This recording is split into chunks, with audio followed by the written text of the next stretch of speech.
Good day everyone, we are the group 3 and our topic for this reaction video is Did Rizal retract? First, who is Jose Rizal? As all we know, he is identified as a hero of revolution for writings and center of ending colonialism and liberating Filipino minds to contribute to creating the Filipino nation.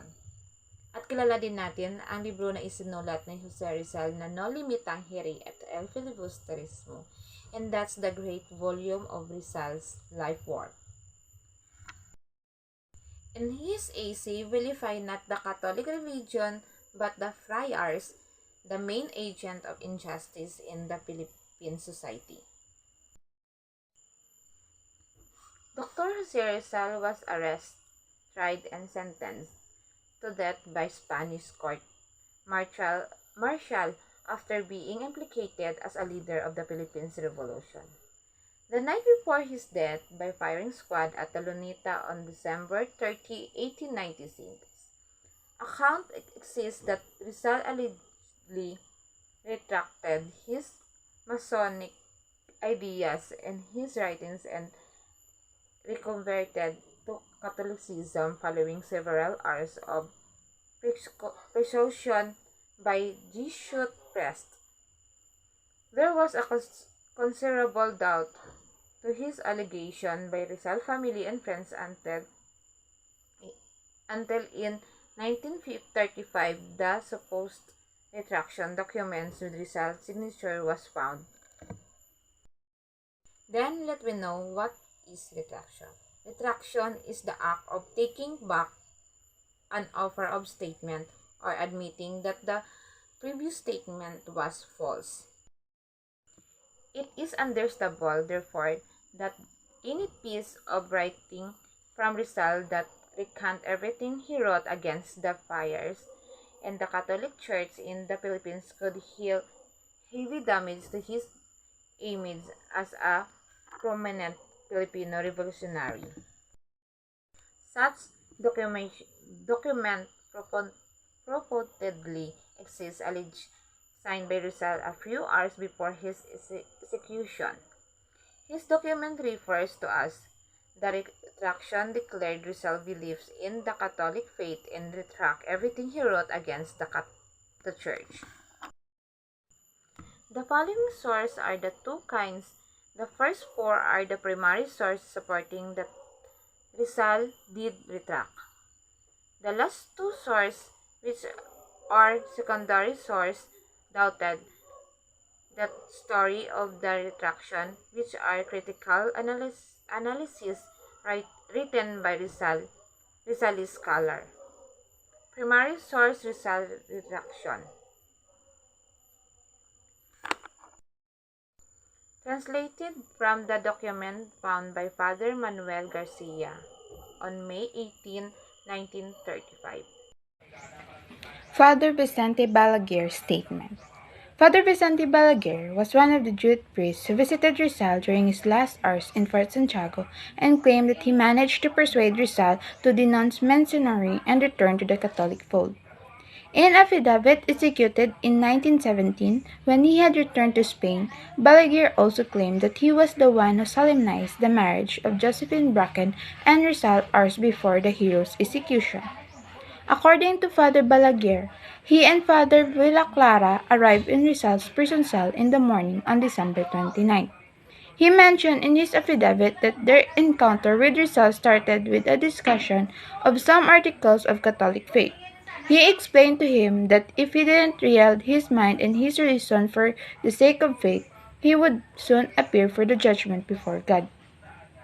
It was already night when Father Balaguer presented the retraction format prepared by Father P.O.P. But Rizal did not sign it right away, so Father Vicente allowed Rizal to revise and add some phrase. Certainly after the discussion, Dr. Rizal was yielding to the impulse of grace, since he had retired into himself and prayed as he had promised. Thus it appeared to be while writing his retraction. He finished the writing, and thus it remained. It was past 11. It was dated December the 29th. This declaration of retraction was signed together with Dr. Rizal by Senior Presno, chief of the picket, and Senior Mari, adjutant of the plaza. After all these acts, he kneeled down on his own accord before the altar of the Virgin, placed in the chapel cell. It was hoped by the ecclesiastical and civil authorities that Rizal's life would end with his death in Bagumbayan. But from the day of his execution to this day, Rizal has been in this country a living issue and often a burning one.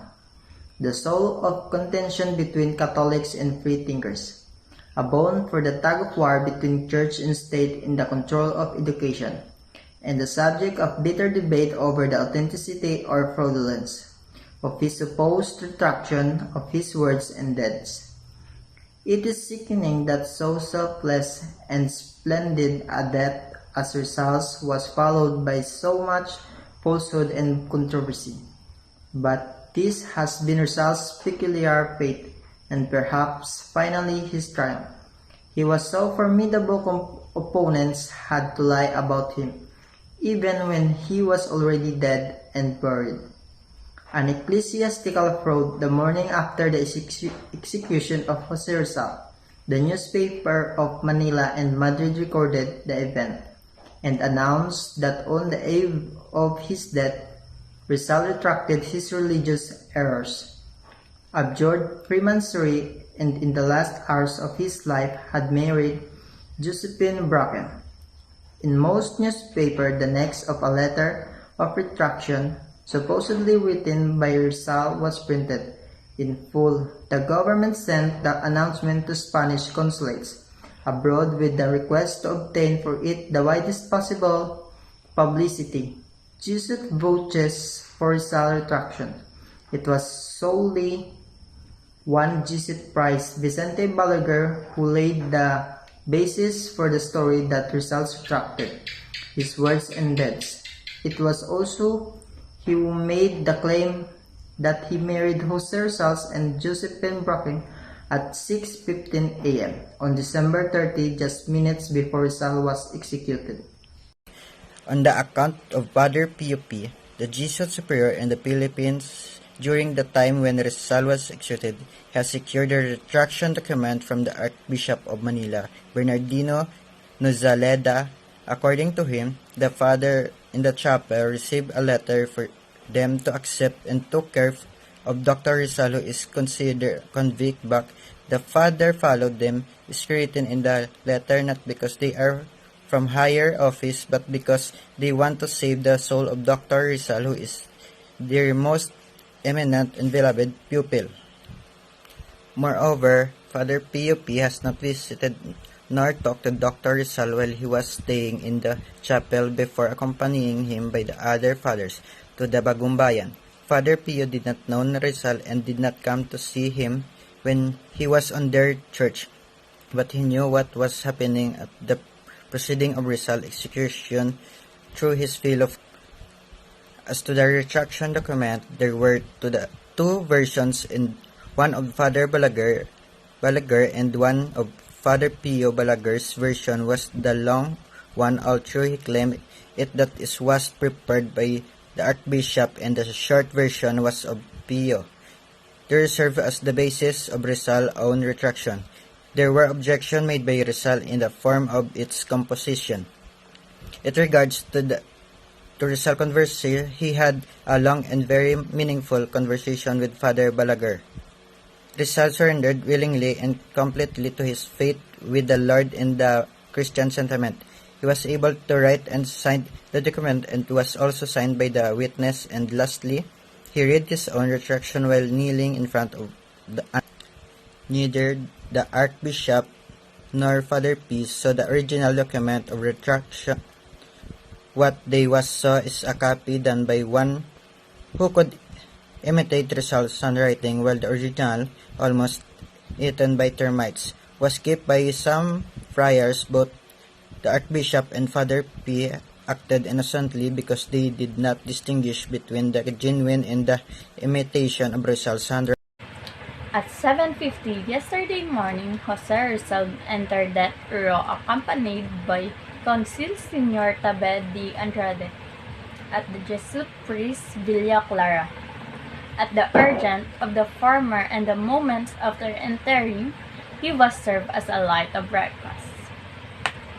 At approximately 9, the assistant of the plaza, Senior Maury, asked Rizal if he wanted anything. He replied that at the moment he only wanted a prayer book, which was brought to him shortly by Father March.